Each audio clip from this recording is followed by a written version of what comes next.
Bonjour, bonjour. Je suis vraiment ravi de vous... Ça me fait bizarre de dire ça à chaque fois. Je suis vraiment ravi que vous me voyez ce soir. Et j'ai hâte vraiment de lire vos commentaires suscitant mes vidéos. Merci déjà à l'engouement que vous faites déjà autour de la chose. Aujourd'hui, je vais vous parler des 3 règles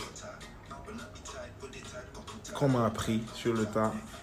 Maman, bien sûr. Merci maman par là. Angèle Traoré.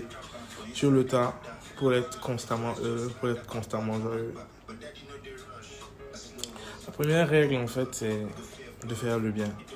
Il n'y a jamais de mauvais moment pour faire le bien, comme il n'y a jamais eu de bons moments pour faire le mal. Il faut tout le temps faire du bien. Le bien, ça commence par ne retrouve pas le portefeuille d'un ami avant qu'il ne l'ait pas perdu. Ça veut dire, tu vois son portefeuille là, tu le retrouves avant que lui-même il ait perdu. Ça, on appelle ça du vol.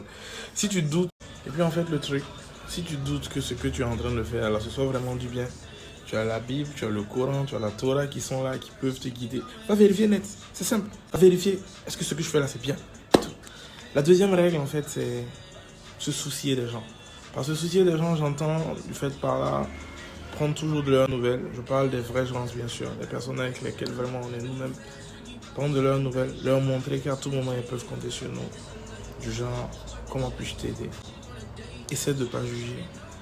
Si tu arrives à ne pas juger quiconque, franchement, tu auras la plus belle vie qui soit, frère. Ne juge pas. Chacun est maître de ses choix.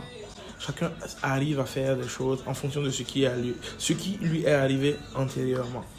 Ça veut dire, à cause de son passé, il peut devenir ceci, cela. Ça peut influer, en fait, sur son avenir, en fait. Ne le juge pas. Si tu ne peux pas l'aider, ne le critique pas. Essaie plutôt de le comprendre. La troisième règle, en fait, la troisième règle est la plus belle pour moi, à mon sens, bien sûr. Je pense que c'est de devenir une personne signifiante. Une personne signifiante, c'est pas forcément une personne qui a du succès, tant financièrement. J'avais quelqu'un, par exemple, qui a des Bentley, qui a des Range Rover, qui a des X6 et tout. Non. Une personne signifiante, c'est une personne qui a su impacter la vie de tout un chacun. C'est ce genre de personnes-là, tu les rencontres et forcément, que tu le veuilles ou non, tu prends quelque chose de lui parce que c'est tellement accrocheur, c'est tellement poignant et tout. Devenez ce genre de personnes-là, des personnes signifiantes. Parce que l'argent, la richesse et tout, ça ne va pas te servir dans la tombe, hein, tu sais.